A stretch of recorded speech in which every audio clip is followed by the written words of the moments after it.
So, uh, welcome to, I guess, what is the first episode of the Bench Buddies podcast. This is going to be a podcast of four friends that we barely play sports, but we like sports. Um, we're probably going to be talking about soccer, football, NCAA, and NFL, but mostly in NCAA, we all like the same teams. Um, and probably the NBA a little bit, but we don't watch as much of the NBA.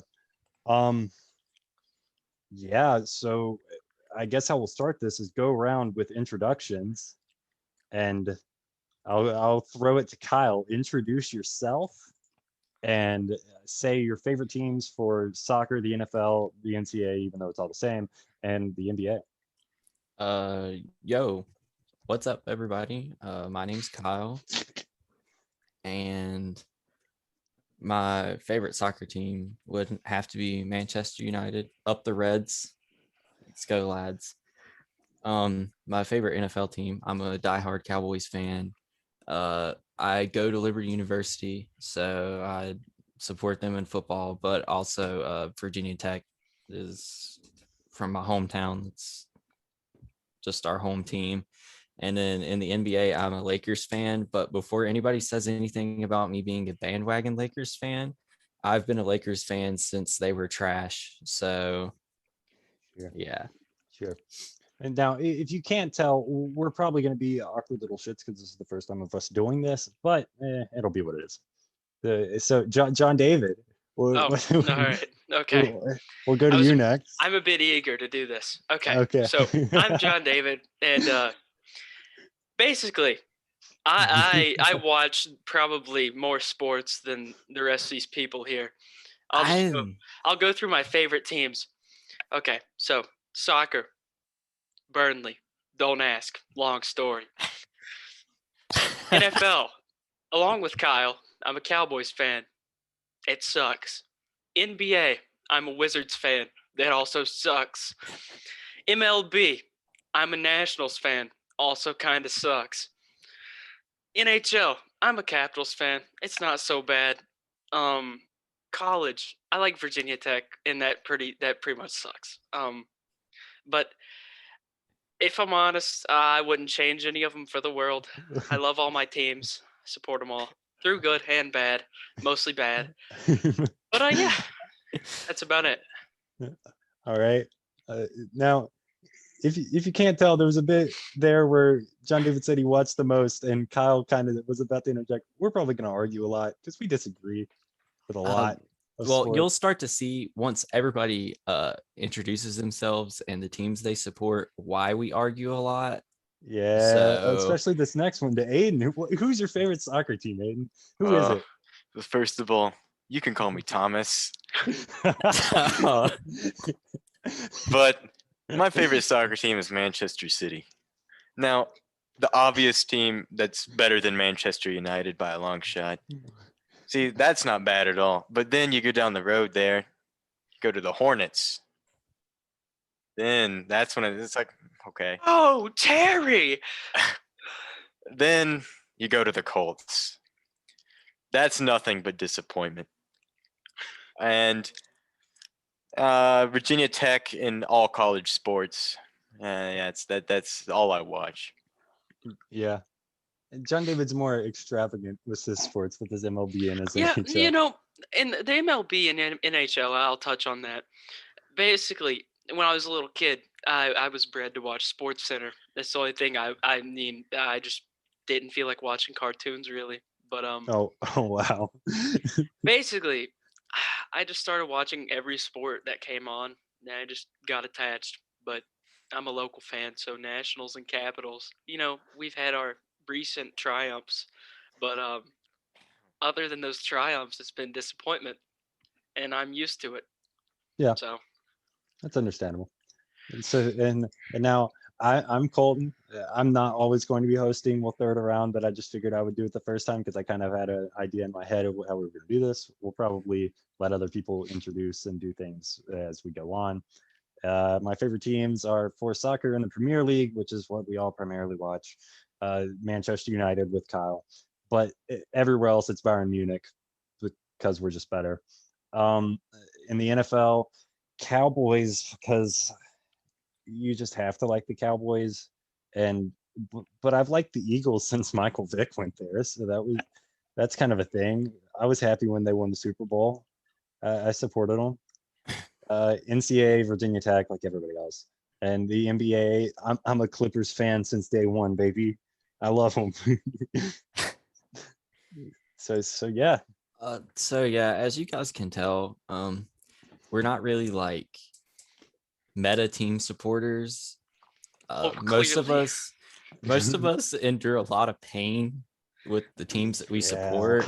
Every off season Um, is just pain, and then Yeah. every in season sport is just pain. Yeah. I mean, Except for Mr. City fan. Especially me. You know, What do you mean? We As- get as knocked a- out in the quarters every year. as a We'll Wizards, get to that. We'll get to that. as a Wizards and Virginia Tech fan, and I guess you could count Burnley. Speaking Winning records are hard to come by. Speaking of the Wizards, how about that Hornets game? Listen, we did not have Bradley Beal, and Bismack Biyombo got put on a poster by Russell Westbrook, so I'm not worried about it. All right. Down to business. What can I say? boys. okay. We'll get there. We'll get there. So yeah, that's basically what this is going to be. We'll probably sit here and argue for about an hour every single time. I mean, today we're probably going to hit on March Madness because that's been going on and it's been crazy and all of our brackets suck. Mine's doing okay now. I'm in 6th. I'm in 4th now. Yeah, I think I'm in 4th. that's in the soccer group chat, okay, of our soccer team. It's not good. And then All right, pal. other than that, we're going to talk about the United States sucking at soccer because we always do. Football. What's coming up in the Premier League. And Aiden, we're not calling it football. We live in America, okay? There's got to be a distinction there. We don't have a choice. Yeah, we don't have a choice. I wish we weren't I wish we cultured the could. way that we are. I wish we could call it football. And then if we have time, we'll hit Champions League and Europa League and what's going on next week there, but we'll see. So That might be episode 2, depending on Yeah. time. Yeah. So So, all right, and we're back. We did a shortcut to be sure our audio is working because this is still the first episode, so we're going to be testing and probably once again be awkward, but it'll be what it is. So I think what we're going to start off with is March Madness in the NCAA tournament, which has been a mess for everyone. So how are you boys feeling I think about what's been happening? Brackets in previous years. I just want to say this. It's like you could kind of predict what would happen, but when you stick everyone in a bubble in where was it? Like Indianapolis, you throw them all in a bubble. It's like at that point you can't really predict what's going to happen. Yeah, I think that's shown with teams like Oral Roberts, and which I mean they had a good I think they had the top scorer in the nation, and I mean. I didn't expect that to happen. I don't think Yeah. anyone did. I mean, it's been a mess. I Just mean, all we'll in have all. to s- I think that having everyone in a bubble with no fans, I think the no fans part is some for of the sure. biggest impact on why some of these lower seed teams are beating the upper seed, especially in games like Loyola Chicago beating Illinois. I think with this, like being in Indiana, which is very close to Illinois, that stadium would have been packed out for that game because it's a Chicago team against Illinois, and I don't think it would have went the way that it did with a bunch of Illinois fans there, because they would have been there rooting for their team that was the number 1 seed in the Midwest, and I honestly don't think they would have fell that early.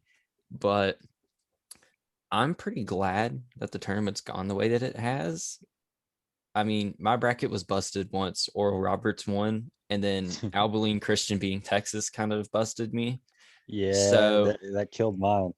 at I that have point, one remaining team in the Final Four that I've got hasn't been two. knocked out. I've got Gonzaga.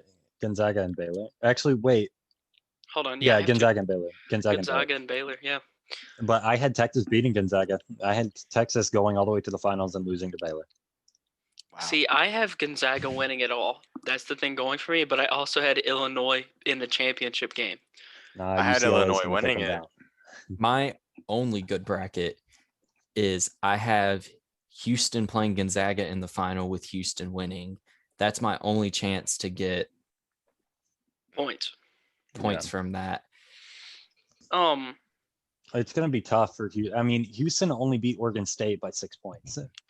Like Houston's a tough team every year because it's like nationally games aren't broadcasted like for that conference, but they're always a big team going in, so you expect more. But then yeah. they have these What- tough games against what like conference are power. they in? They're in the American Oh. conference. It's like you expect them to be really good, but then they get in close games with Power 5 teams because it's like these Power 5 teams are playing teams that are known to be good. Like let's say Oregon State, for example. This year they had to play Oregon, they had to play USC. They even played. I mean, they played UCLA, but it's like that's how. Yeah. I don't know with Houston. Yeah. It's the same way Gonzaga's been every year. It's like everyone always is like, oh, Gonzaga's going to be good. I think this year is their best chance to actually win it. Oh, for sure. But previous years, it's like we think they're going to do good. They always lose like Sweet 16 and stuff. Yeah. Gonzaga's defense isn't. Looking at stats, they get scored on about as many points per game as all the other one and two seeds have. But I mean, I could see someone like UCLA taking them out. I could see Baylor taking them out. They're just going to have to outscore them all the way. Right? It's going to have to be a non-defensive game. I mean, I could be completely wrong and we get to the finals, or this UCLA Gonzaga game on the third be like 51-49, like UCLA versus Michigan.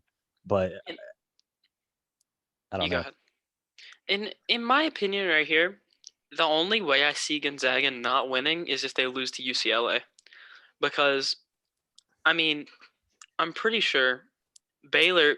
I mean, I'm pretty sure they struggled early against teams like Villanova and Arkansas, and Gonzaga. Every game they've played, they've won by at least 15 points. Yeah. Yeah, Villanova. I mean, if you go back to the Sweet 16, Villanova was beating Baylor by 7 at halftime. Yeah. Baylor's more of a second half team, which is why I think Houston's probably going to come out strong whenever they play. But possibly, I have a feeling Baylor's going to win. You've got to be a whole nother type of choke artist to lose to Arkansas. Yeah. I mean, Arkansas barely beat barely. Yeah, barely. And you got to feel bad for Oral Roberts too, because they're making a deep run. Yeah, and it's just. I mean, it's honestly been surprising after the Ohio State game.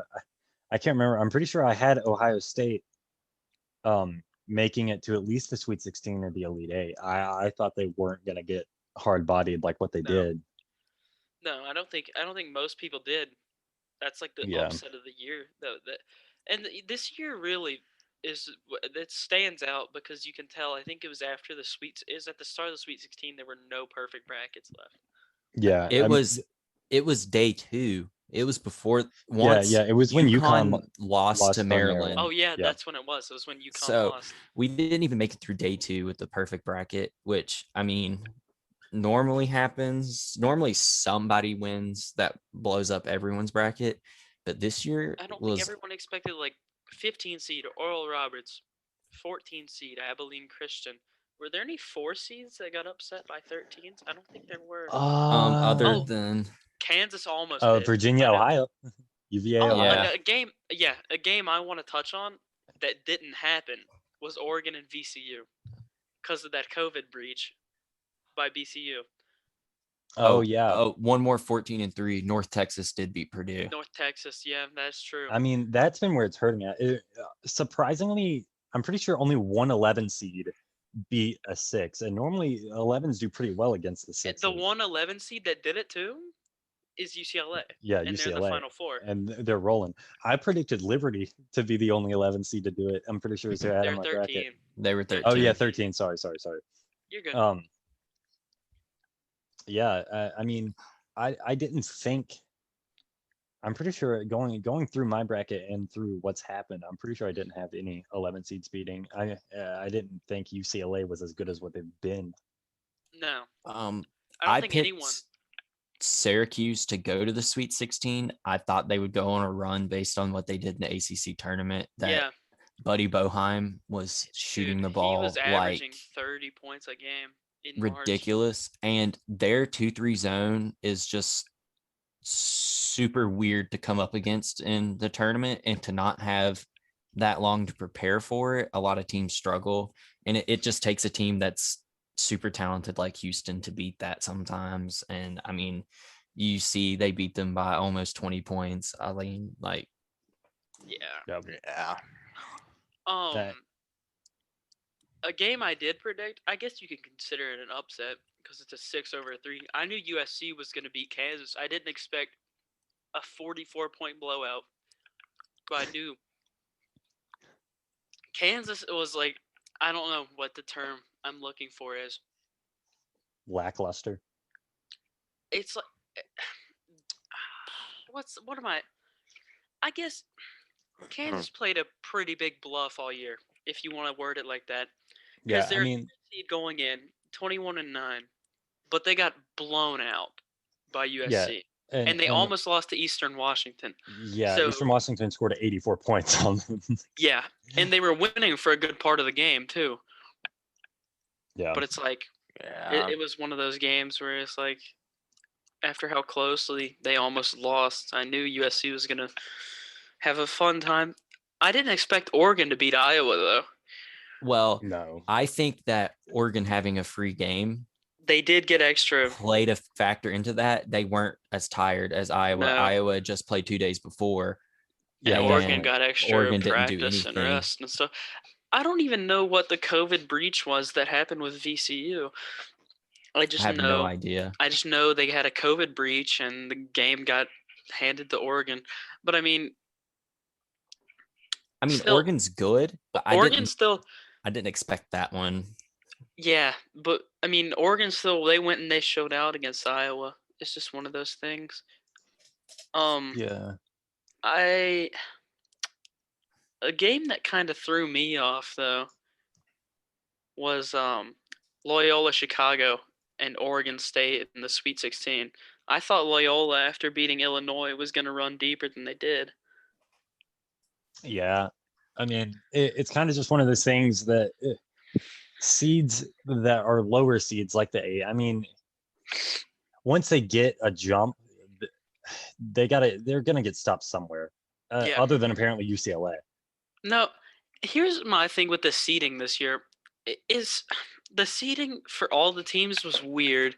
Loyola did not deserve an 8 seed. They should have been higher, in my opinion, because they were 26-4, and their KenPom rating was, I think, top 11 in the country, and they got an 8 seed.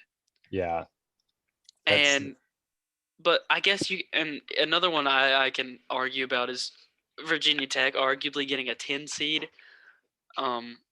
I feel like that was kind of Yeah, I feel like weird. that's definitely just because we didn't play as many games as a lot of Yeah, people. I feel like the COVID stuff came into play right there. COVID killed a lot of this, and I looked it up. What happened with the whole VCU situation is there in the 48 hours before they were supposed to play their game, there were multiple positive COVID tests, Oh, and no, that's there was a rate that positives were spreading throughout the program, and the NCAA deemed it too risky. Yeah, that's I mean, it's just one of those things. And A team I didn't expect to make it a deep run again, Oregon State. I thought they were going to lose first round. I don't think anyone. I mean, hold on. What was their record? They were 18-12. I had Tennessee. They were 18-12.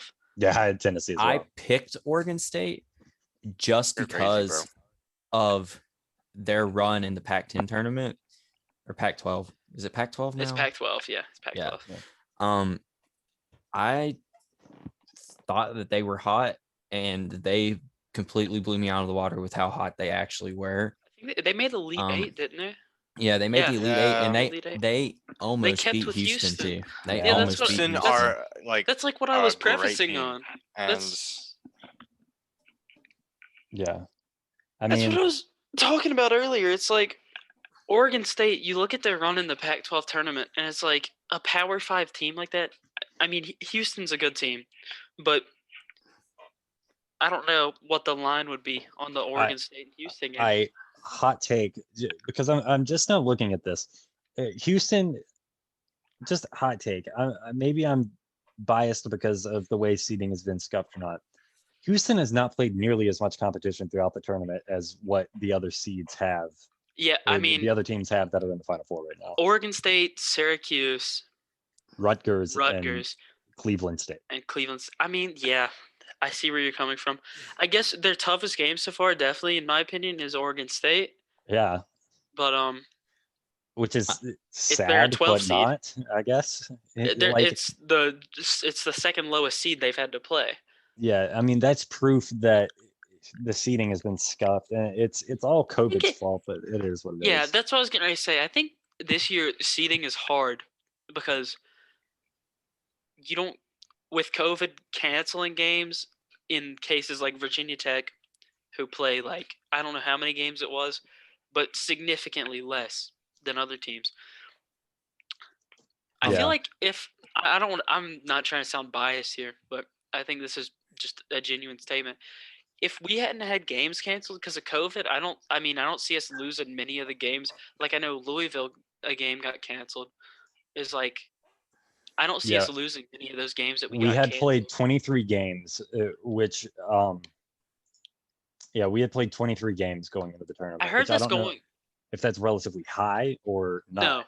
No. Going into the tournament, I heard the statistic when we were watching the game. We had played 2 games in 40 days. Yeah. That's like that's over a month and a week. Yeah. I remember we it's not that we necessarily had a ton lower, like a super low number of games played. We just didn't play at all before the tournament. Yeah, no, one of our 2 games was in the ACC tournament against UNC. Yeah. I mean, it is what it is. I mean, we've kind of all been deserved disappointed with our UNC NCAA. did deserve to win that game, though. I'll say that because Yeah.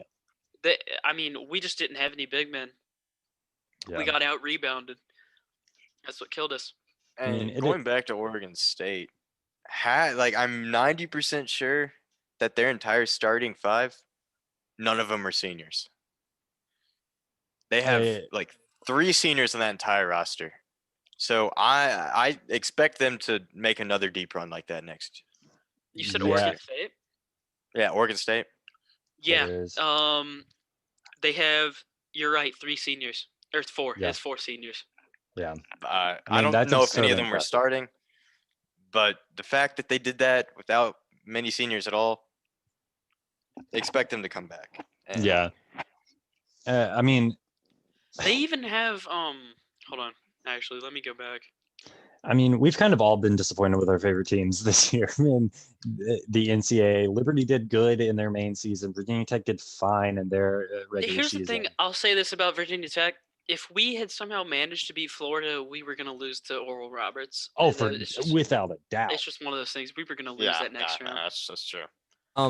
Speaking about Liberty, though, I'm honestly surprised we did as good as we did, because coming into this season, losing the team that we had last year, which was like top 20 programs in the country, we were probably destined for at least a Sweet 16 run last year with like Caleb Holmesley and Scotty James and people like that we have. Caleb Holmesley, who's now in the NBA, like we were going to make a deep run last year. And the fact that we came in this year with 3 seniors, I think, and only 2 of them start is incredible. And we had the player of the year on our team in Darius McGee, who's like 5'8" and a point guard, and he was averaging like 25, 26 points a game.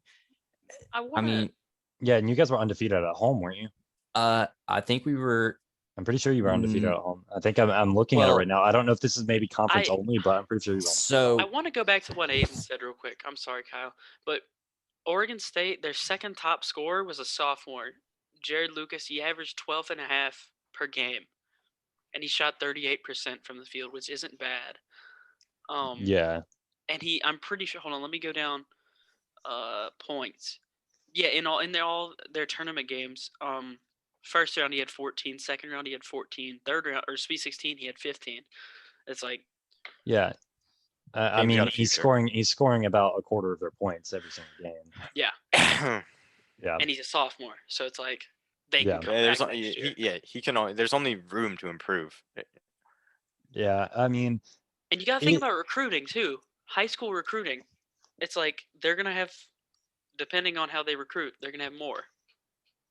yeah, it'll be very interesting to see what happens in the next season and next March following COVID, when Yeah. fans get back in, when the tournament can be held in multiple cities.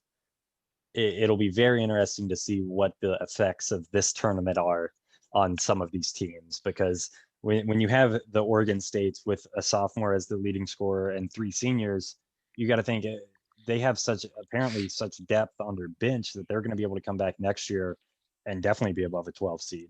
Another thing about youth, and I hate to keep bringing up Virginia Tech though, but I'm pretty sure we only had 2 seniors maybe on the team. And that team, Yeah, that sounds great. let me And go. I mean, mean- one of our seniors put up like half a point a game. Yeah. So No. Beatty, I mean, Beatty. Okay. And then we had the opt out. We had Cartier Diarra that transfer from Kansas State. He opted out after however many games. That would have helped in the tournament. But we had a total of, if you include him, 3 seniors. And so it's technically 2 because 2 of them played the whole year.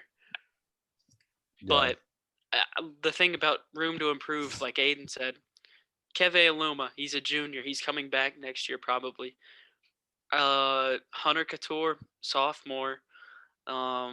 Justin Mutz, a junior. I mean, they're gonna be seniors next year. Hunter is going to do great for the next 2 years at Virginia Tech. And plus, I'm pretty sure we're getting another transfer for next year. I'm pretty sure we are. Let me look this up real quick. I'm pretty sure we're That'd be getting great. another transfer. but talking about Hunter Couture, I really like him because he plays that Wofford style basketball. And I think that brings something to Virginia Tech that we haven't really seen. He's a type of player that we typically don't have. We normally have people that like get up and down the floor fast and are super athletic. And it's kind of nice to see like a different type player on our team and succeeding. Somebody who like stretches the floor like he does and can shoot the ball like he does. It's a nice sight to see. We got another Yeah. transfer. I just looked it up. Storm Murphy. He played for Mike Young at Wofford, and he's transferring to Virginia Tech, kind of like Keve Aluma did. But I think he's a point guard. Yeah, and he's a scoring point guard too. Yeah. You know how Beatty was more of an off the ball, like defensive point. We have a scoring point guard now. So Yeah, I mean, That's gonna it's be been nice. a very long time since I've seen any Virginia Tech basketball of us launching threes and taking jump shots from outside more consistently than we're trying to cut in and get towards the board. I haven't seen anything since we need even to before Buzz Williams left. recruit big men because I feel like Definitely. that's definitely something we were hurt there against lacking. Florida. Because I mean, you saw it some against Florida, and I saw it a lot against UNC. Teams can just shoot, and we have no one tall enough to get the board. Like I think Yeah. I don't know who it was from UNC, but like our tallest big man, I'm pretty sure is like 6'10", maybe, or 6'9". Yeah. Yeah, our tallest big man is 6'10", but I'm pretty sure he opted out this year. I could be wrong though. But of the ones that did play, the tallest was 6'9". Yeah. Our tallest player was 6'9", so it's like you just Uh, you get outsized, and you just can't deal with that. Yeah, I would love to know how we did on. Yeah, I mean, I'm going through here and I'm looking at right now just the games that we played, and our high rebounds in conference games and games against top 25 teams. We were having yeah, our guards were our top rebounders. Couture, Radford. Tyrese Radford was top 2 on the team. Aluma was our top rebound. He's just our top player in general. Besides, when you look at stats, top point scorer Keve Aluma 15 a game. Top rebounder Keve Aluma 8 a game. Blocks and Aluma. I'm sure he did great in all of the games, but when we were playing tough teams, our guards were our top rebounders. That's the thing. It's like in that game against Florida. I know foul trouble. I'm pretty sure we got in a lot of foul trouble. I'm pretty sure Keve had like 3 at the end of the first half. He did. It's like we didn't have that dominant post scorer, and we kept shooting threes, and some of them just weren't falling. It just wasn't our night, really. Yeah. But back to talking about the tournament and how weird it was. What do you guys think about Duke not being in the tournament for like the first time in like And Kentucky 30 some years? and Kentucky. Yeah. I'm normally pretty good at filling out a bracket and getting it decently right. I remember normally along the right lines of what's going to happen. Mm-hmm. But I mean, when you're missing some of the teams that are like some of the most nostalgic, like best teams in college basketball, and they're just I feel not like here. Nostalgia plays a part when people are picking their brackets too. Because when you think Duke teams, Kentucky teams, UNC, it's like you're automatically like sort of. That's kind of what I did with Syracuse in my bracket. Jim Boeheim, one of the greatest coaches of all time. I knew that team's gonna make a deep run just because of the coach. I mean, the way, and plus his son, Buddy, the way he was shooting is just incredible. But at the same time, it's like you look at these teams, UNC, Roy Williams. You would think they'd be good, but they got first rounded by Wisconsin. Duke, Coach K, like, oh, they're gonna make the tournament. They don't. Then again, this is their down year. Next year, they're probably gonna bounce back. But talking about good coaches in the tournament and like leading teams to the tournament. I mean, like Rick Pitino at Iona. Nobody thought Iona would be here, and then the fact that they only lost by 13 to a really, really high-paced, good Alabama team. Mm-hmm. I never would have thought that they would have been where they were. And I mean, it's just a coach that knows how to coach in March, and that's just what it comes down to. Yeah. It's like, and that was a 1-point game at halftime. So it's like, coaches like Rick Pitino know the situation. They know how to coach. I feel like if Iona I don't want to just hate on Ohio State too much, but if that had been Iona instead of Oral Roberts, I would pick Iona still. Or I would think Iona would be in the same place as Oral Roberts, because just Rick Pitino knows how to lead a team, I guess is what I'm going for. I mean, it's been a mess, and I think it'll be very, very, very interesting to see how it all ends, especially with Houston playing weaker teams, UCLA playing the hardest teams. UCLA is playing out of their mind right now. Yeah. I think if Gonzaga loses, it's going to be UCLA. Yeah. If they make it past UCLA, I don't see Gonzaga losing in the final. Yeah. UCLA is arguably playing against some of the hardest teams in the country because they've played Alabama, Michigan, Able Christian to beat Texas, BYU, and not to mention they had to play the play-in game. They had to play the play-in game. Yeah. I mean, they've made it this far. I didn't even think they'd win their play-in game, and I don't want to hate on UCLA, but I just thought Michigan would win because I didn't know about UCLA. Yeah. Then I see UCLA win. I'm like, oh, okay. Yeah. And then, well, I mean, I would love a UCLA Baylor final. I mean, they also had to play Abel Christensen. Yeah, who beat Texas. Oh, not Christian, yeah, and they beat Texas. They were high on confidence. Yeah. I mean, now UCLA handled them, beat them by UCLA 20, has to be the most confident team right now. They blew them out, but still. Yeah. That Gonzaga UCLA is going to be a great game, and here's why. The Gonzaga games so far in the tournament combined, I'll just say the win margin right now. Their first game, they won by 43. Second game, they won by 16. Third game, they won by, what is that? 18. 18. Third game, 19. It's like they aren't having close games. Yeah, they're not playing competition.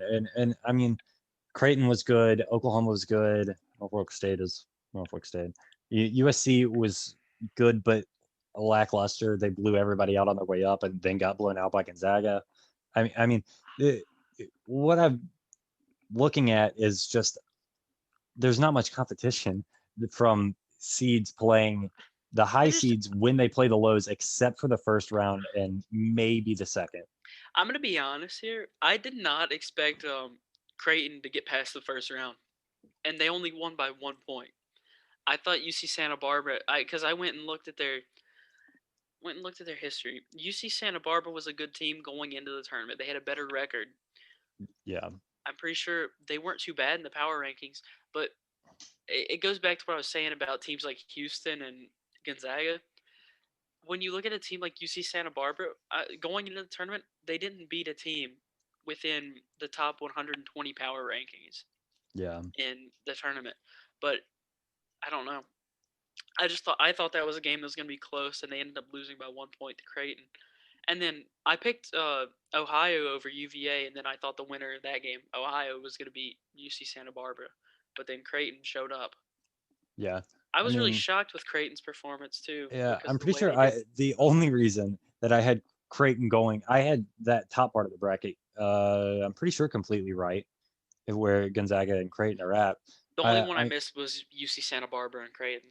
Yeah, Continue. I'm pretty sure the only reason that I had Creighton beating UVA was because I hate UVA, and then I had Gonzaga going through after that. But Creighton, I don't know. Creighton's hit or miss. They're always in the Especially tournament. They seem to with always their be there. game, with their game in the against Georgetown in the Big East tournament where they lost. They got blown out by like 40. Yeah, I was like, they're coming off of like a 40-point loss. I don't see them winning, but here we are. yeah, And then going back to Gonzaga, I mean, that's who they had to play next. I mean, it's hard for anybody to beat a team. I mean, they've blown everyone out. Like, Yeah. let's be honest, they've five blown out incredibly good seniors on their everyone. starting lineup. everyone. When your starting lineup is an NBA starting five and you're playing in the NCAA tournament, I mean, it's kind of not fair because, I mean, like, their bigs are like NBA quality bigs. oh yeah, no, they're Yeah. gonna get people drafted in the first round by far. Yeah, I'll love. I wouldn't be surprised if their entire starting five goes first or second round in the NBA draft. No. Speaking They won't of all the go in the NBA first. draft, by the way, potential, I guess you could say, over number one overall pick, that Cunningham guy from Oklahoma State, Cade Cunningham. Can we talk about how Liberty clapped that man? Like, we clamped him. I mean, you He still had- lost by 9 He had what? points. 1 point in the first half. He went to halftime with 1 point Yeah. from a free throw. He wasn't top scorer. He wasn't even top scorer. Let me But look. then Yeah. didn't he drop like 15 on your head in the second? He dropped 15. Yeah. Yeah. I mean, But he shot 2 for 8 from 3 and 3 for 14 from the field. Most of his points were free throws. Yeah, I mean, but free throws at are free Liberty, throws. we played I know. the UVA style pack line defense. We let you guys let the opponent hold the ball, and we just play. We can shoot better, and we take higher percentage shots than you. So you're just gonna have to shoot better than us, and yeah, so that's how we beat teams that I don't think we're better than, but we still end up winning. And it's just because of the way we play. yeah. I mean, Liberty will be interesting to see how they do for the next few years or so, because of the way that their bracket works with the ASUN and because of their weird independent nature. It'll be very interesting to see how they fade in and out of seeding in the bracket and how far they can go over the next few years. That's the thing. Is like you got to think in college basketball and college sports in general. Really, whenever it comes to rankings, there's a tremendous bias towards Power 5 conference. Oh yeah.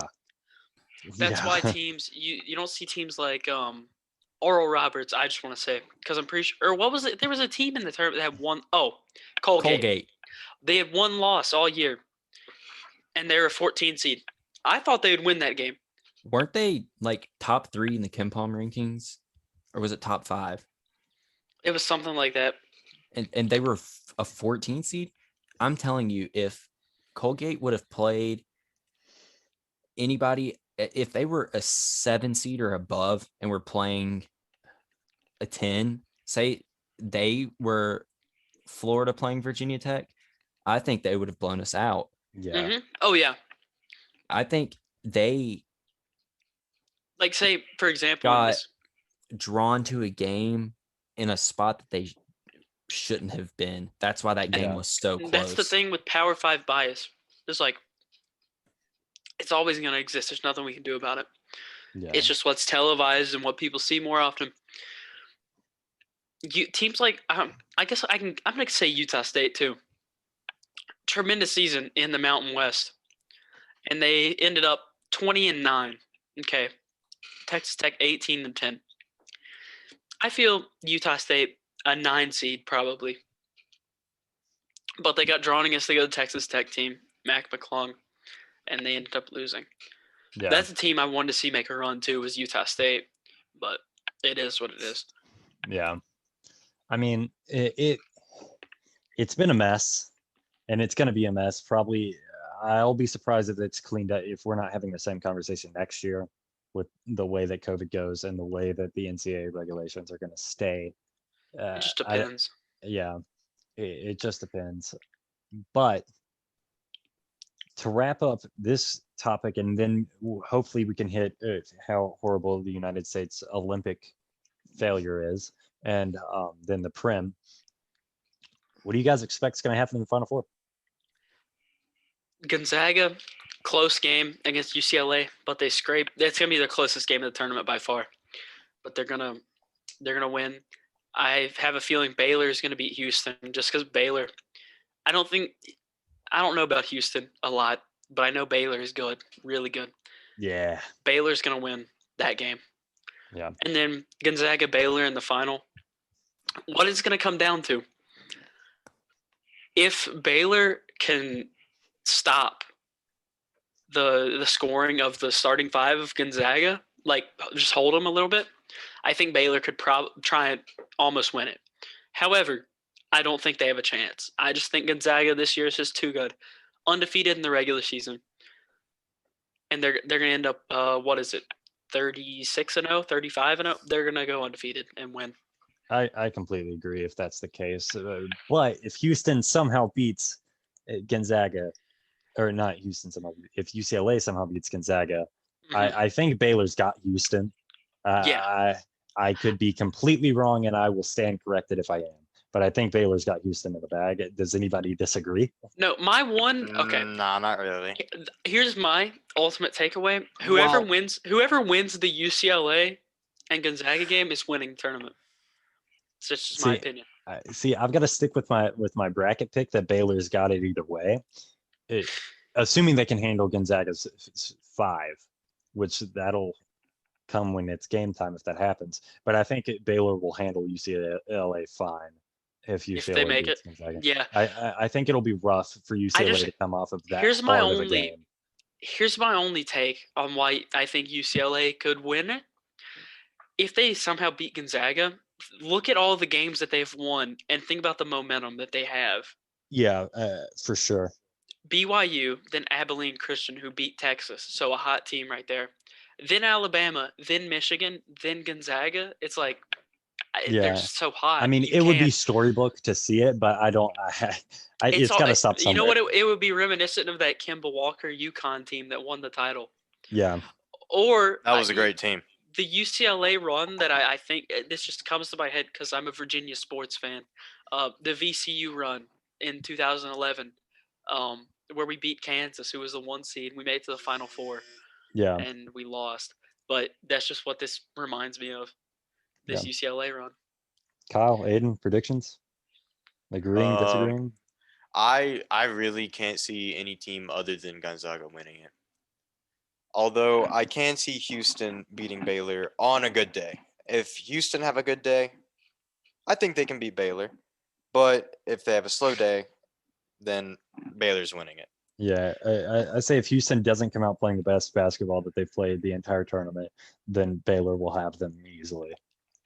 But if Houston comes out and they're surprisingly more complexly capable. Is the I wouldn't most even say that. I'm just going to say objective way I can say they have that. to want it more. Houston's gonna have Yeah. to come out hot, and I mean, like, they're just gonna have to just drain Blazing. shots Yeah. because Baylor is just so good. Like, I just Yeah. My opinion on what's going to happen in the final, or the final four to the final, is, I mean, the two teams with Mhm. NBA quality lineups are going to make it to the championship game, which will be Gonzaga and Baylor. It's going to take them playing their worst game and their opponent playing the best game they've played all year in order for them to lose. And then in the final, I see Gonzaga winning by like You 10 or can't- 12 points. if Gonzaga makes the final, you can't pick against Gonzaga to win the final. They're gonna be 30. I'm gonna say this again, 35-0 or whatever it is, and if they Well, beat UCLA, I feel like it'll be their closest game of the tournament. But other than that, all their wins have been like by 15 or more. So it's like Yeah, pretty much. if Well, when you've Bay- got like first round prospects and you're in every position, in that's what in your whole happens. starting lineup. All right. I mean, it'll be very interesting, and I will love to see how it goes down. And hopefully, we'll all be together, or some combination watch of the us will be final. together to watch it. I would love to watch the quarters and the final, but Mhm. we'll see. I agree. All right. Well, that's the NCAA tournament and the mess it's been, the horrible mess that it's been. So let's talk about the U23 United States Olympic team and how disappointing the future looks for the men's national team. I feel like we have this conversation during qualifying for every major tournament, but the World Cup. now. Okay, no, the World Cup was like it was worse because we had old. I don't want to say old people playing, and now that Yeah. the new wave of players is coming in, I don't want to make excuses, but the lineups we put out for U23 qualifying, we shouldn't have lost to Honduras. Okay, that's a game we should Yeah. not lose. Mexico, I understand losing because it's Mexico. They're better than us. However, we shouldn't lose to Honduras. Yeah. I'm going to say Mexico's U23 side is better than our U23 side. Now, if we're looking at lineups, I think it's a lot closer now than it has been in recent years. Yeah, this is the closest it has been and will be for a while. But COVID guidelines, Serginho Dest couldn't play. Pulisic couldn't go over there to qualify. Well, that's the thing. Hang on. I'm going to interrupt you here. Half of our starting first team is under 23. Yeah, no. But the players we put out for qualifying, it's like MLS prospects and other people. Yeah. I mean, our like- keeper plays for Salt Lake City, but he trained with Man United. From what I can tell, we have a lot of MLS players starting on the U23 team, and then all the other young Okay. players we pulled up to sit on the bench. we or have play. to. I'm pretty Yeah. sure most of these were MLS players purely because of COVID restrictions. Was it? Hold on. Let me I might be look at the ignorant about lineup. I'm that, gonna look at the but- lineup versus Mexico, and I'll read you the names. I mean, I've got it pulled up if you want it. I probably can't pronounce them all. Talking about US soccer and our lineup, our starting, like actual starting teams lineup being under 23, we have players like what? Gio Reyna, Serginho Dest, Pulisic, Zach Steffen, like people who are Weston McKinney, who are playing for teams that are in the Champions League, And the Europa Weston- League, in European big leagues, and they're starting and playing games. And we've never had players No. get that much Yeah. experience. We've The never only- seen. I mean, only the most one I we've can had remember. Yeah, go ahead. is Donovan and Tim Howard. That's pretty much it. No, Clint Dempsey in the Premier League. Yeah, I mean, That's Dempsey was in the Prem, and he Donovan. played for Fulham and Tottenham. It's like that's the most, and Tim Howard. Yeah, it's been him and Tim Howard. But which Tim Our Howard's lineup- still going to our be the lineup greatest versus goalkeeper that Mexico. the United States has ever seen. there's only 3 names I recognize in the USA lineup versus Mexico. Sebastian Soto, and that's because he played in the friendly versus I think Trinidad. I forgot what team he plays for in Europe, or if it's in Europe. Hold on. Yeah. Is Ochoa our goalkeeper? Is he in any relation to Mexico's goalkeeper? I don't think so. Sebastian Soto plays for Norwich City. Norwich. Yep. Yeah, he, plays for he Norwich. plays on the U23s for Norwich. Okay, I don't think so, Colton. I don't think. And then Cardoso. I know Johnny Cardoso. He plays for Internacional in the Brazilian league. Yeah. I mean, honestly, it's just disappointing to watch us lose to Honduras. We had 63% possession. We controlled the ball that entire game. And It was we just- had 8 shots and 2 on target. It was just mistakes from Hon- our own team. Yeah. Honduras had 14 shots and 6 on target. We just got outplayed. I hate to say this because I love the United States. I love men's national team. We got outplayed. Yeah. Honduras deserved the game. Which isn't new. Well, yeah, and the same thing in our loss to Mexico. Had more possession, controlled the game. I would say probably equally well. Mexico did well from when I watched the game, but we had 7 shots and 1 on target. Okay. Mexico Here's- 13, Here's my 3 on opinion. target. A game I really want to see is first team versus first team, Mexico USA, because I feel yeah. like that's gonna be if that is what happens. That's gonna be who controls CONCACAF, because as much as Canada, I guess, is on the up, they have Jonathan David, Alfonso Davies. Juliet though. Yeah, who can we play in the finals if we beat Honduras in Nations League? I have to look. I can't remember who's on the other Honduras. side of the Nations League. Oh yeah. I mean, But Mexico, we could see it. USA, in Mexico? June. We could We either play probably will Mexico see or it. Costa we, Rica. we Who do probably we play? will see it. One of them Honduras? likely. Yeah, we And play it's We play Honduras. Our Honduras. first team. Okay. Our first team That versus would be an Honduras first team. amazing game. June If we 6th. lose to Honduras, first team, then 2022 World Cup, I'm not expecting anything. If we Oh win, yeah, if we win the Nations League though, then I'm gonna have higher expectations, like quarterfinals. yeah. Bit of a stretch. okay, Depends on our We've made group. it before, haven't we? Made it Yeah, before. we've made it before, I with like think Tim we- Howard carrying us. Yeah, we made- lost to Belgium in that game though, Yeah. wasn't it? in that 'cause we historic beat- game where hold he on, made how He many made, like, saves? 16? 14, something 15. like that. I don't know. 15 saves in one game of a World Cup. What is that? The Still quarterfinals? lost. Wasn't like our 4-2. only goal? Wasn't our only goal in that game a deflection? I think so. Julian Green scored it. Yeah, it was his first touch ever for Yes, it United was. States Soccer. It was his Yeah. first touch In the ever. and 107th minute. Yep. So it was 0-0. Went to extra time. Okay. Oh, I forgot that 39 the stat shots. existed. Yeah, I forgot that stat 39 existed. shots. That Belgium had 39 shots and 17 on target and only 2 goals. So Yeah. Tim Howard had 15 saves. They also had 19 corners and 27 fouls. Yeah, okay? well, that's probably just from Tim Howard bumping the ball out of bounds. Our every time he line. had to save it. I want to say something right now. Our lineup, our first team lineup right now is better than that lineup that played Belgium. Oh, for sure. Mhm. I mean, Yeah, But it's Pulisic is positional. already better than Michael Bradley. Already. Pulisic's better. Well, Um, yeah.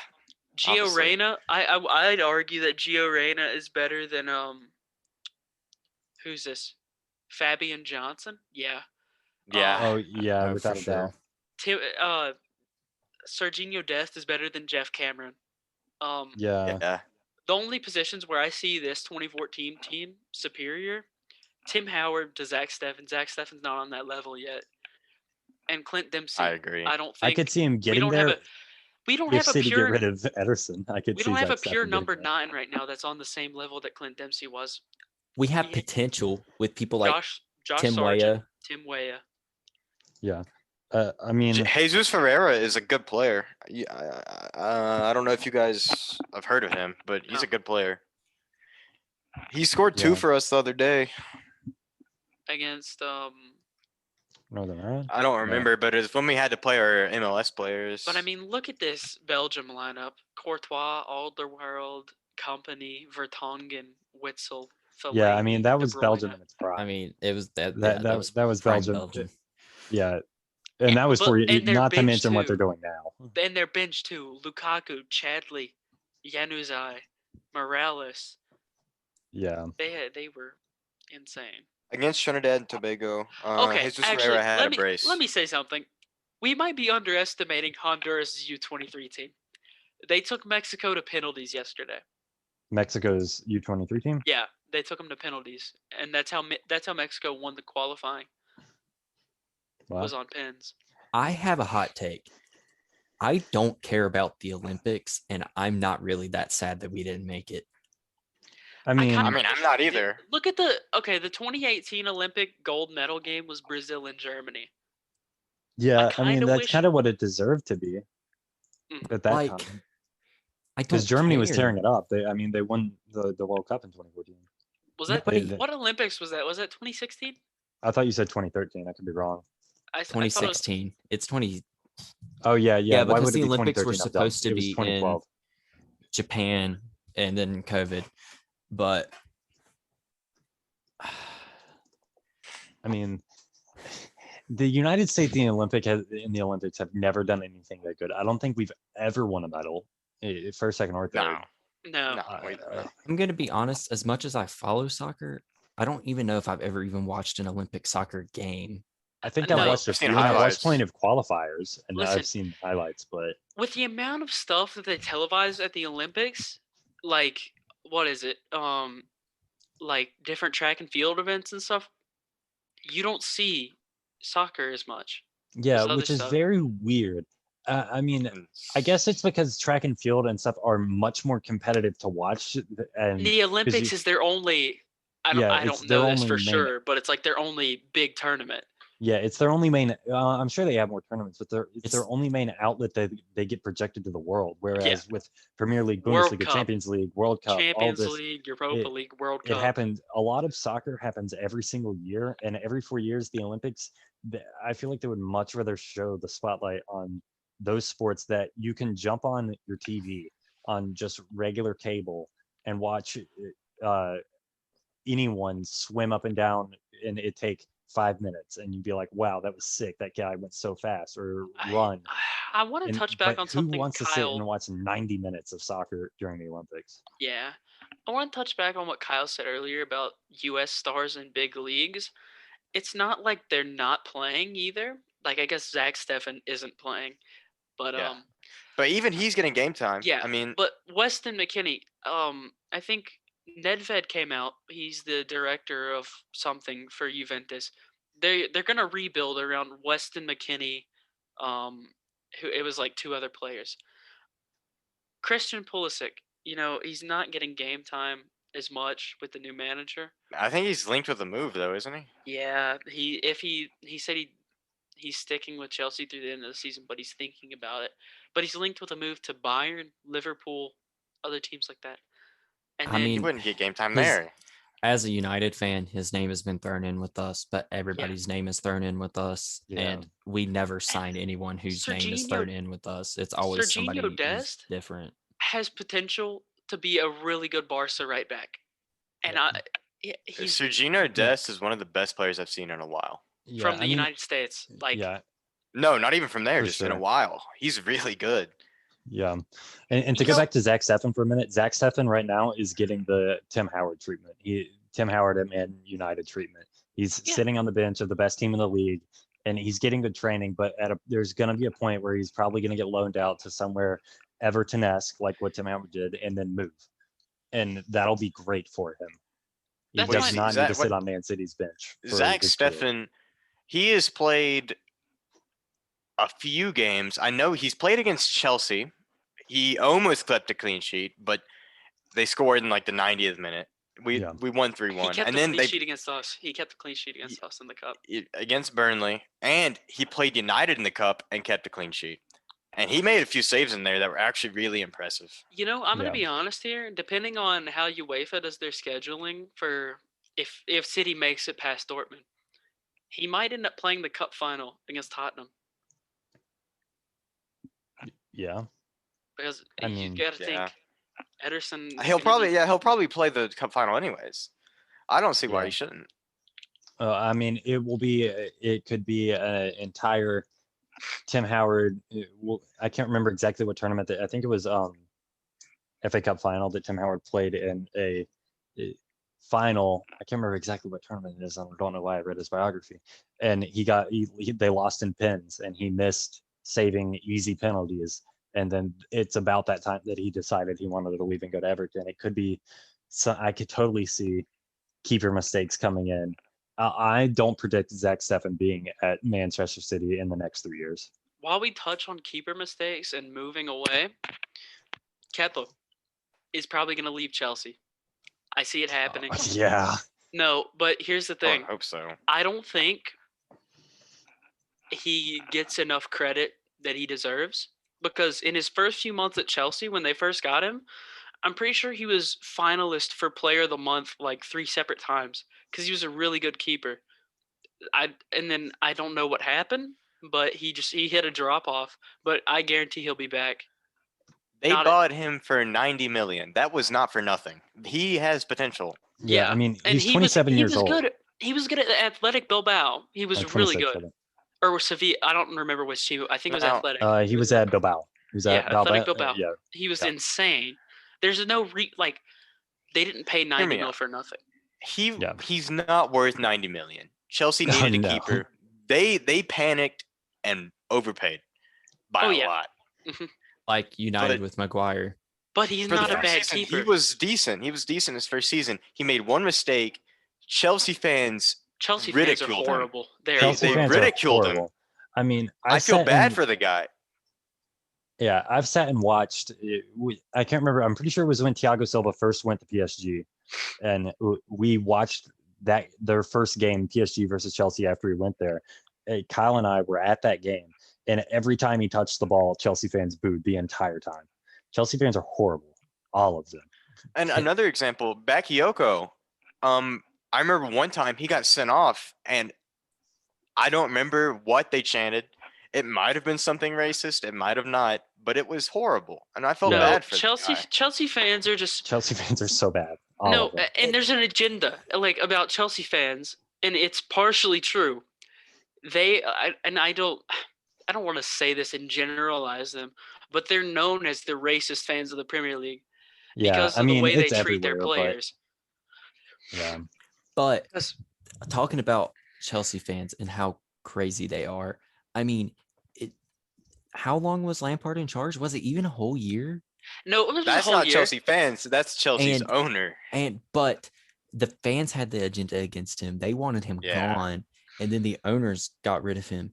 And that's their club legend, and they were roasting him. I understand why. The way he went out, I understand on the terms he left because they were like 7th, but. Yeah. And you can't knock their new manager, Tuchel. Oh no, I can guarantee you what's going to happen. They're 14 games unbeaten.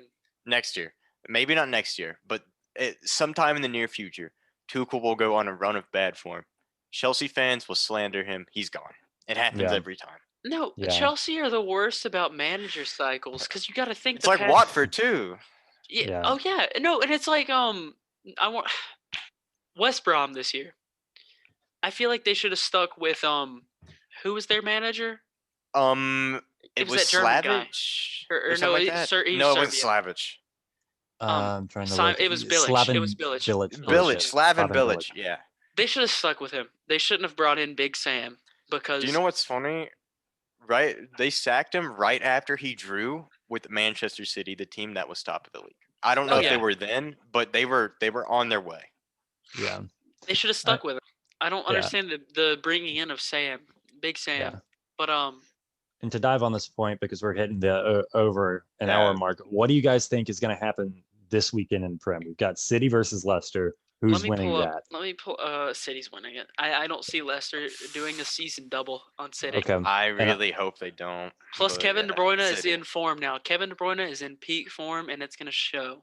He's gonna get at least 1 goal contribution. I see City handling them well, but I say if Leicester wins, I would love to see Leicester how could City challenge. does in the Champions League after. Oh, If Leicester yeah. somehow for beats sure. them, I would love sure. to see that morale drop in the Are we Champions doing League. Are we doing the whole weekend, or do you just want to cover Saturday? We have we've just got a few games that I'll talk about highlighted. because there's a few games that are here. We'll talk about the Burnley game too. Do they play this weekend? I'm pretty sure they do. Yeah, they They play play Sunday morning. Southampton. They play Sunday Southampton. morning. Yeah, And I I mean, see I us think winning. Burnley's got that in hand. I see us winning. You want to know why? Ooh. You want to know why? Danny Ings is still injured. Ooh. Okay. Yeah. No. Danny Ings see- is still injured. I see Burnley scraping a win or a 1-1 draw. I see a And nice, we're in a form, 1-0 too. or a 1-1. We're in form too Well, because we in just beat form Everton. We yeah. just beat Everton in a 2-1 game. Now, big game.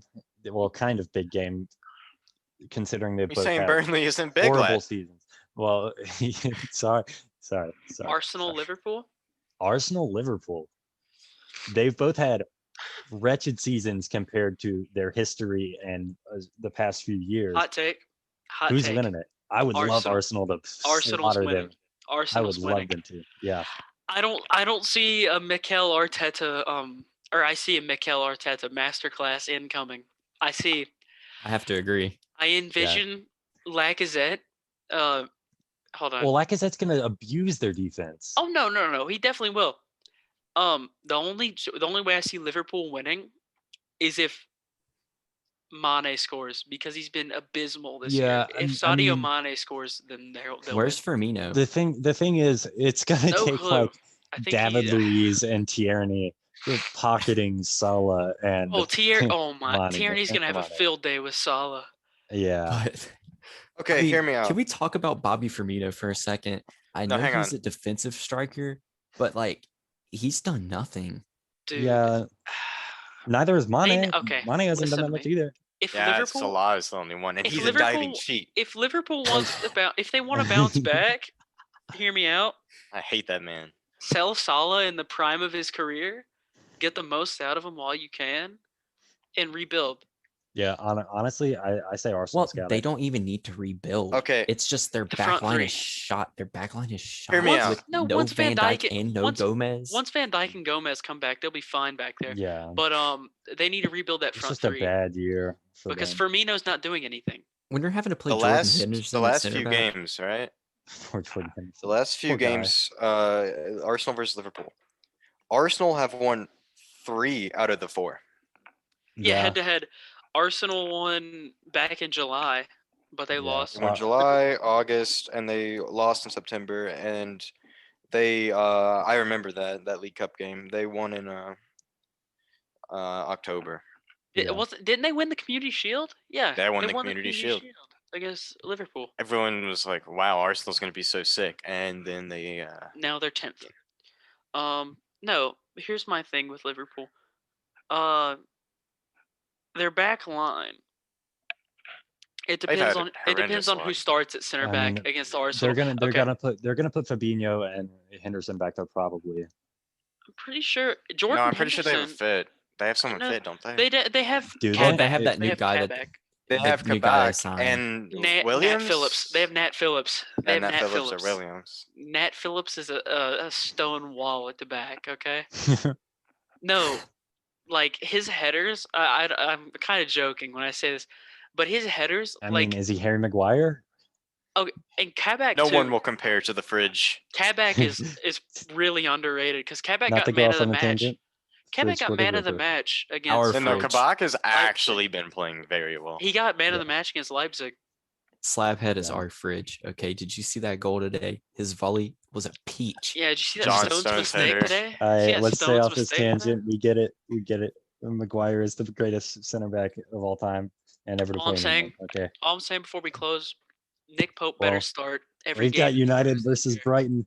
Is Brighton gonna knock them down? No. Bruno Masterclass, these are the teams he stat pad Oh, against. Bruno So, stat Facts, pad. Bruno does have his stat pads. See, it Bruno depends masterclass. because Never mind. it He's depends on scoring their a fitness. brace with Are one they penalty. playing? Hey, are they playing the home leg in the Europa League first, or are they playing away leg? Oh, let me look. They're playing at Is home, it I'm at pretty sure. Granada? I'm pretty sure. Ooh, I don't The remember. I know first City's game- playing at home and Bayern is playing at home.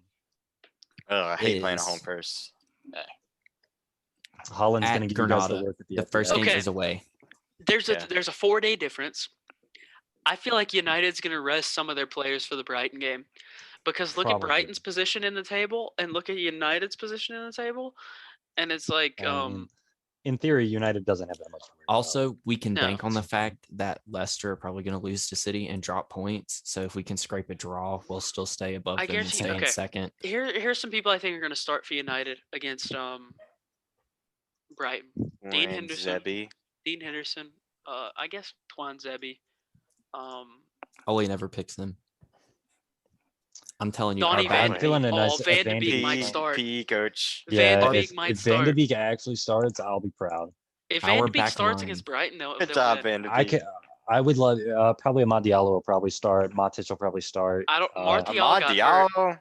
See, No, Martial got Ooh, hurt against maybe. whoever I can- France played. I can tell you what our lineup's going to be if you want me to Dan tell James you. is It's definitely gonna be very playing. predictable. It is going to be De Gea in net if he's back and fit. well, He De will be Gea in is back. net. He was on the bench for the. But if he's Milan game. fit, he will play. And then we're going to have Maguire and Lindelof in the back because that's who he always picks. We will have Wan Bissaka on the right and Luke Shaw on the left. And that's going to be our back line. Our midfield will be either. No, it's not going to be either. It's going to be McTominay and Fred. It's He McFred. picks It's McFred McFred. every game. And it But why does annoys he me need to play that against Brighton? because we are so bad at passing the ball from our midfield. Our offense is so good and our defense is solid. I know. How do you think they lost to fucking Sheffield? I know Yeah. Lindelof and Is Maguire. Pogba hurt? No, Pogba is back, but Pogba's fine. Ole with Rashford being injured, Oh yeah, I forgot about that. And Rashford is Oh, he's Martial playing him being left mid, injured. isn't he? Pogba will play left mid. We will play Oh. Bruno at cam. We will play Bruno at cam. 74 pace. Dan James on the right. I would and honestly true. Why probably doesn't he put Cavani. Bruno? Why doesn't he put Bruno at striker? He'd put Greenwood on the Bruno left. is striker. Yeah, I would Okay. love a nice Bruno striker. No, listen. Bruno false 9, Pogba left wing, Dan James Facts. right wing. Or put Left Greenwood. wing? Put Greenwood on the left That's- wing and put Pogba Yeah, in the Greenwood middle. left wing. He Pogba, could start- Pogba, McTominay, and Fred center mids. He could start Greenwood Why don't you over guys? Cavani. You guys should play Ahmad on the wing. Yeah, I would love to mean, see him play Ahmad, but he will pick Dan James For just some because of the apparent reason- defensive support. No, For he's some gonna apparent play. He's reason- gonna pick Dan Dan James James. because Dan James is the Ole- Mason Mount to Ole, Ole's Frank Lampard. he yeah. loves to pick favorites, and you can tell by players like. But the thing is, I have a Why hot is theory Fred with. playing I with have a Van de Beek? hot theory with Van de Beek. The reason he doesn't play Van de Beek is because Van de Beek is too good for Fred, Huh? Matic, or McTominay to be his midfield partner. Yeah, I agree. He's a Ajax born and bred player, It a needs to Dutch be- player it needs to who be Pogba plays and Van de Beek at one holding touch mids. fast football. That's why him and Bruno work great together. Him and Rashford work great together. Even Yeah, Maguire and him play good because Maguire, as much as people trash on him, is a solid center back. He's just missing a good partner. Bridge. He's missing a quick Bridge. partner. But for the job that he does it well. Now, is he 80 million well? No. No. I would No, say I a mean- good 50 but million. here's the He's thing a with- solid center back. Here's the thing with English players, and I'm going to point this out because it almost happened with Burnley center back. English players, if they get bought by big 6 English teams, the price tag is automatically inflated by almost double. Yeah. Because there was a point Leicester were trying to buy James Tarkovsky, and his value, I wouldn't value him more than 35 mil, and they were about to pay 50 mil for him. And it's like, yeah. and Tottenham are lining up a bid for Nick Pope over the summer to replace Lloris. And if that's like, Nick Pope's gonna be the wonder keeper. But he's like 29 Nick. He's about to be the best keeper in the league in England. if he gets Two- out of Burnley. to close us out, talking about the United game, like in all seriousness, I see a 3-1 win for United, but yeah. it's dependent on who we play. With Rashford and Martial, Rashford might be fit. He sat out the England squad because he wasn't fit. that doesn't It- mean he's not going to be fit for us. But also Martial being hurt kind of hurts too. So our offense sometimes struggles when they're not in.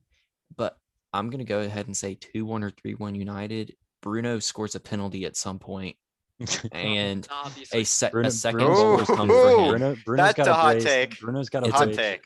It's a Bruno brace. Listen to me. Listen to me. If Brighton, okay, it depends on the team. I don't want to say team as in like lineup. It depends on the way Brighton play tomorrow. If Brighton play like 2-1 Arsenal Brighton at the start of the Premier League restart last year, I can see a 2-2 draw Or because 3-2 United, Brighton. Trossard, Trossard for Brighton. Brighton. Here, listen. He scored a brace in the Belgium team yesterday, I think, or the day before. He got Player of the Month nominee for March actually. And he's in form right now. He's their attacking mid. Yeah. But they do have Neil Maupay up top. So Yeah. it's like, And, or what, Danny You're Welbeck, sleeping honestly. on Danny Welbeck? It depends on if Well, Danny Welbeck here's the plays. thing, right? Brighton aren't a bad team, from what I've gathered. They play really good. Graham and- Potter's a bad manager. I'm sorry, but Well, I've also gathered that they just can't shoot. they can't. Yeah. I've seen where they have like 8 Look at shots these and one stats. on target. Like, bro, if you That's just the way finish. we are. No, because Not even finish, just hit the target. Like, most of Burnley's attack comes from set pieces and our center backs, if I'm honest. Like on their day, they'll beat Liverpool. They did beat Liverpool, and then they'll lose to Sheffield United or something. You know, it's No, like we drew against Sheffield United.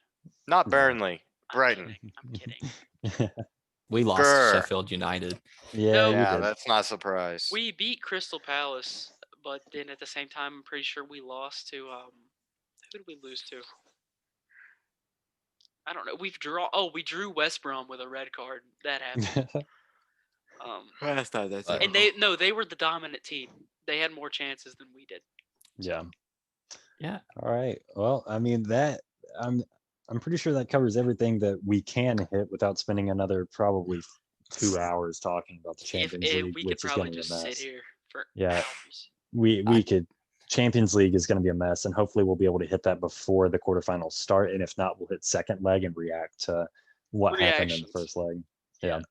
Because that's going to be great. I'm not even gonna comment because then we'll start talking. And we'll talk But- about the Europa League. Up the Yeah, Reds. because Granada all the way, Manchester baby. United. Nah, Ajax is winning it. But It's gonna be Ajax Arsenal final. Actually, I'm I pretty sure they mean- might be on the same side. Don't know though. yeah, I mean, yeah, that's all we've All right. got. I'm pretty Well- sure, and we'll hit. There's not going to be a schedule to this because we all have horrible schedules in real life, and Yeah. are students and have practices and things of our own. So when big events happen in the sporting world, such as March Madness, and we'll definitely have a Champions League episode to talk just about Champions League, especially around semifinal and final time, because that's going to be great. And Oh, for sure. I mean, we might touch on Olympics this summer, definitely Euro Cup. And we'll talk trades and stuff in the NBA and drafts and stuff like that. But We'll also hit like free agency. for The NFL Yeah. draft is coming up as well. That's Um, something we. We could- also are starting a Dynasty Fantasy League, so you might hear some Yeah. about that yeah, at some point. I But got to do research. Yep. You might Would want you want to to hit the books, huh? So- I'm gonna be Ooh. honest. We don't really have a set plan for this. Y'all could get 3 episodes in a week and then nothing for like 2 weeks.